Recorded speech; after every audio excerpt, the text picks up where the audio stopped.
Now, there's two things that can potentially draw a person to click on your video. Number one is thumbnails. People are visual creatures. If the thumbnail is attention grabbing and provides visual or verbal cues as to what the video is about, this is the most likely place a person's eye will gravitate towards.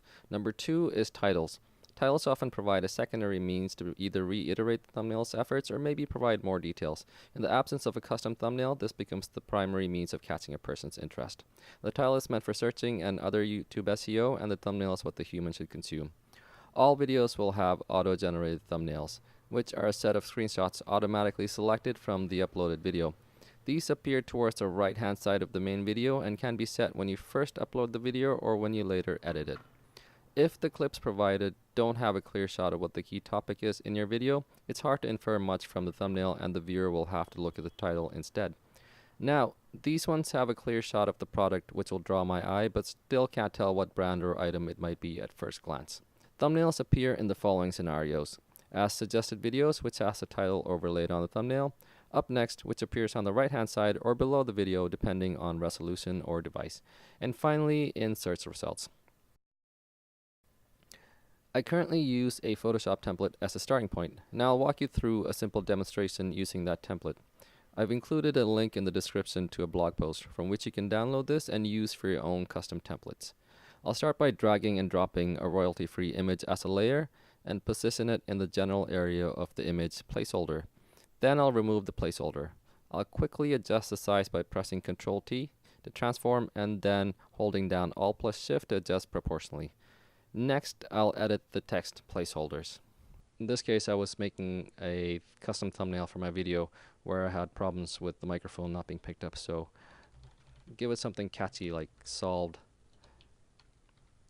and then Windows 10 to give it additional information of where the problem was solved. Also, what the main concept of the video is, so microphone not being picked up. So like right now the text is all over the place and the colors aren't too bad, but it's just a bit dull and something that I wouldn't be drawn to this if I saw this, especially not with this this font setting anyway. So we can quickly adjust the fonts by going to the character menu and adjusting the line height. So based on the text size, which is 110 points, if you give it a line height of roughly the same size, it should just stick together neatly. The bottom one's a bit further down than what I wanted to, so I'll give it a lower one. Oh, there's more text down there. Cool. Not being picked up. Too many words. Okay, so I'll just give it a quick paint job just to make it more engaging and stand out. Just to draw people's eyes in. So an orange, that's not too bright, but sufficient enough. Then I'll just add some contextual meaning by giving the word solved a nice green. Not too bright. You don't like, even at this level it'll be really bright for most people. Most users would be on their phones, and probably set that to a different color.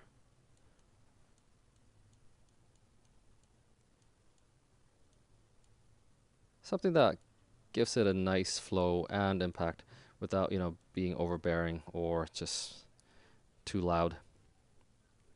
Let me see, make it bold. There we go. And then this, again, we can add more meaning to it by making it bright red, well, deep red. So at the moment, there's way too much text, and it's almost at the same size, meaning that the text, it's supposed to be a way to draw people in, solved, what's being solved, but then you're trying to jump around. There's Windows 10 right below it, which is almost the same size, and the microphone not being picked up, so you're jumping up and down. So you kind of want the main item to be emphasized. So for most cases, if something is solved, people tend to be happier about it than usual. So bump it up a bit, and we can drop that one down There you go. It's tighter and neater. There's still more that can be done. Possibly drop that down a tiny bit. It's, you know, it's relevant but not overly, so even if you drop it down, it's not an issue. We could just adjust the wording to make it all a bit more tighter. So microphone not working. If I can type properly. Microphone not working. So as you can see, it's getting a bit tighter, less messier, and like even right now at this level with all the guidelines, you can get a sense that it's actually it's something that would, you know, it would convey all the messages that we want to convey, even though it's not everything is in the order that you should expect a title to be. So, you know, microphone isn't working, but it's solved now. That's what you usually want, but now it's solved on Windows 10. Microphone not working. Kind of gives almost like a teaser without giving out too much information. So you can adjust that to probably give it a bit more tighter proximity, and then move it down a bit as well here. So once that's done, you can actually flatten this and then save it as a JPEG or a PNG if you want to use it as a custom thumbnail on YouTube. So working custom thumbnail. Cool. So that's saved. You can probably so that's basically it. Here are some things to be careful of when making thumbnails. Not having adequate information makes a person look at the title as well, which adds to the cognitive load. And a thumbnail that is too cluttered or noisy has similar effect. Avoid overly saturated or bright colors, and make sure the thumbnail text size is not too similar in size to the title text. Now some tips for effective thumbnails. Have a nice, simple, and clean layout, and clear and relevant info to make all the judgments from just viewing the thumbnail, and having text that's diametrically opposite the title. In this image, the thumbnails that have just a simple image directs me to the title without as much as a pause, whereas the others have too many image, text, color variations, or text that's not sufficiently distinct enough, so I have to constantly try to parse the information. And if there's not enough or clear information in the thumbnail, I then have to go to the title. Mind you, this was after a second or two of trying to decipher the thumbnail, which is a lot when other videos or outside distractions are also vying for the viewer's attention. It's also a good idea to have a gap or divide between the thumbnail text and the title text, which can be done by having a graphic element or even white space that provides a visual break. This is by no means the only way to design a thumbnail, but helps expedite another step in your workflow. Plus, the layout ensures that the most important message is highly visible and helps your video stand out amongst the rest.